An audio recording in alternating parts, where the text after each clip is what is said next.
for health reasons or cleanliness reasons and not spiritual reasons, not a spiritual sin. And again, convincing people, misleading people, causing people to accept what God has declared to be an abomination, and which is an unnatural act, into being perfectly fine. That's just obviously one rather prominent example. Verse 26, but the judgment shall sit, and they shall take away his dominion, to consume and to destroy it unto the end. And therein lies the difference. Christ's dominion will never end. Satan's will end. So, which do you want to be a part of? One that's doomed to be destroyed, or one that's without end? That should not be a difficult decision to make. 27, and the kingdom and dominion and the greatness of the kingdom under the whole heaven shall be given to the people of the saints of the Most High, whose kingdom is an everlasting kingdom, and all dominions shall serve and obey him. And again, every kingdom, every nation, every form of government bows down to him on that first day of the millennium and yields their authority to him, being Christ. And again, those that were not deceived by Satan during the tribulation will have that role of authority themselves within that same kingdom, within Christ's kingdom. 28, hitherto is the end of the matter. As for me, Daniel, my cogitations, my thoughts much troubled me, and my countenance changed in me, but I kept the matter in my heart. Again, it still troubled him. He still couldn't completely figure out. Of course, it wasn't so much given for Daniel to understand. It was given for you and I to understand in this generation. Moving on to the 8th chapter now, and we move forward a couple of years into the future, and during Daniel's time. Chapter 8, verse 1. In the 3rd year of the reign of King Belshazzar, a vision appeared unto me, even unto me Daniel, after that which appeared unto me at the first. In other words, the vision that he had a couple years prior, he has another vision which is going to go along with, in concert with his first vision a couple years later. Verse 2, and I saw in a vision, and it came to pass when I saw that I was at Shushan in the palace, which is in the province of Elam, and I saw in a vision, and I was by the river of Ulai. And these words, by the way, this Shushan was where Daniel was set up at this time, where his headquarters, if you will, was, where basically he was assigned to have some authority. But when we look at the meaning of these words, we actually get a deeper meaning, a spiritual meaning, and some spiritual clues that actually, while we have a historical type, that actually point us to what we really want to pay attention to. This word Shushan means whiteness, and it basically was given to describe the white lilies that were very plentiful in the area at that time.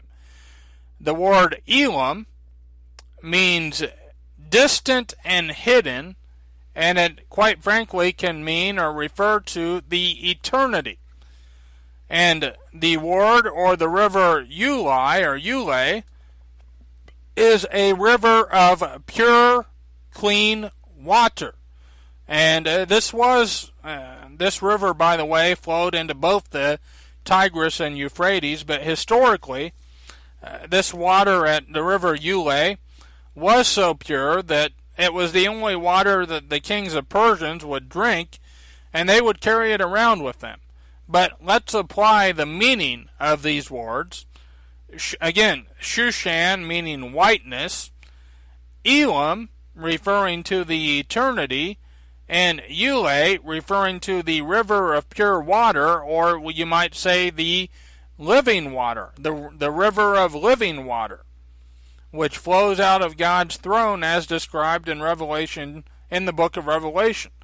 But here we have whiteness, again referring to God, referring to the saints. Here we have the eternity, and here we have the river of living waters, if you want to look at it that way. So let that clue you into the fact that this refers to even the end times, even the very end. And let's go from there as we continue on in the in this 8th chapter of Daniel.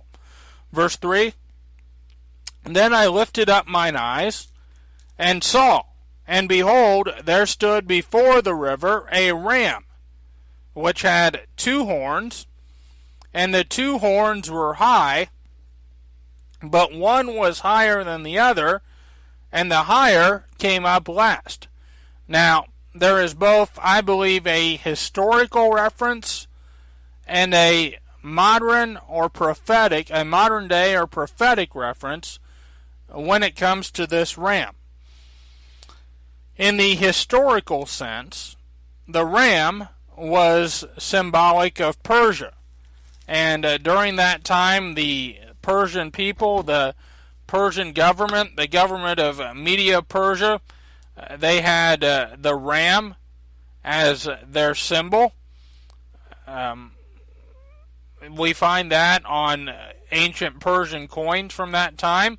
Also, the king of Persia wore a ram's head of gold, and ram's heads were seen to be on the sculpted pillars of Persepolis, which was of that kingdom.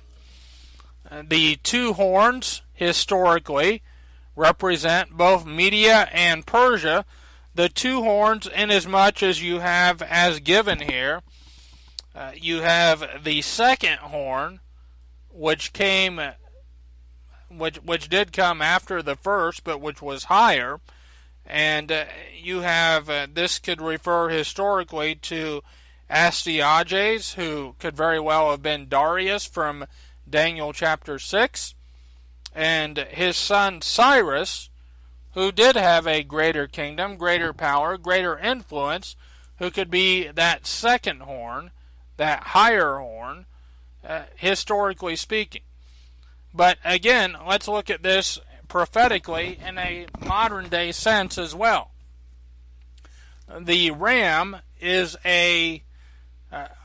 sheep represent God's people. Sheep represent God's people. They represent Christians. They represent Israel, if you will, the entire house of Israel, or the entire seed line of Jacob. And so here we have a male sheep, a ram, with 2 horns, one of which came up second, but came up higher or greater. The 2 most powerful Christian nations that I believe are of the house of Israel, that are of the children of Israel, the 2 most powerful Christian nations at this time, at this point in the world, are Great Britain and the United States. And the United States, which came up second to Great Britain, and even came out of Great Britain, and of course was once part of Great Britain, but has grown taller and more prominent and more powerful than Great Britain, becoming the superpower of superpowers today. So I happen to believe prophetically, in the modern day sense, these 2 horns, I believe, represent Great Britain and the United States. Verse 4, I saw the ram pushing westward and northward and southward, so that no beast might stand before him, neither was there any that could deliver out of his hand, but he did according to his will, and became great. And so it was that the United States in particular has become greater and more powerful than any other nation in the world at this time. That there has been no nation that has been able to defeat us, that has been able to overcome or supplant us as the superpower of superpowers. Basically, what we have done, or what we have wanted to do, we have done. Not of our own power as much, at times perhaps, but at least certainly, unfortunately, maybe not as much these days, but definitely from our founding and times after, from the blessings of God. Verse 5, and as I was considering, behold, an he-goat came from the west on the face of the whole earth, and touched not the ground, and the goat had a notable horn between his eyes. Historically speaking, we are talking about Alexander the Great here. And when it says that this he-goat touched not the ground, it means that he moved very quickly. And Alexander the Great, Greece, under Alexander the Great, conquered the world, the known world, at that time, very, very quickly. He was very successful in a very short amount of time. He became the ruler of basically a one-world system. And again, from the second chapter, it would be Greece that would follow in succession after the kingdom of Medo-Persia. And so Greece would overcome Medo-Persia. Rome would then overcome Greece after that. And then after that even would come the Mohammedan peoples, the Arabs, the Muslims. But historically, this would be Alexander the Great. Modern day, prophetically, we could be looking at something like, again, the one world system, the New World Order. Quite possibly, what would fit best would be the United Nations. Verse 6, and he came to the ram that had two horns, which I had seen standing before the river, again, this river of pure water, of living water, and ran into him in the fury of his power. In other words, he came against the ram. And again, Alexander the Great came against Medo-Persia. He came against the one world system at that time and overcame it. Here we have this he-goat, again, this New World Order, this globalist system, this United Nations system, you might as well say, that comes against both Great Britain and the United States. Verse 7, and you might also say the house of Israel today, the Christian nations of today. Verse 7, and I saw him come close unto the ram, and he was moved with choler against him, or bile, bitterness, and smote the ram, and brake his two horns, and there was no power in the ram to stand before him, but he cast him down to the ground, and stamped upon him, and there was none that could deliver the ram out of his hand. In other words, there will come a time, and it's been coming, in which the New World Order, the one world system, the United Nations, will overcome even the great Christian nations of Great Britain and the United States. And so it is that in the United States, quite often we're as concerned with, or more concerned with, international law than we are constitutional law or U.S. law. And what the United Nations agenda has dictated, in many cases, what the agenda of the United States is, what the agenda of many nations of the world is. That's just as we're moving along in God's prophecy, that's just what's been happening. Verse 8, therefore the he-goat waxed very great, and when he was strong, the great horn was broken, and for it came up four notable ones toward the four winds of heaven, which again tells us that we are talking about the end times here with these four winds. I've got about 30 seconds left, so I'm going to have to cut it off there. I wanted to get a little farther than what I did. Unfortunately, I didn't quite make it, but we'll pick it up next time here in the 8th chapter of Daniel.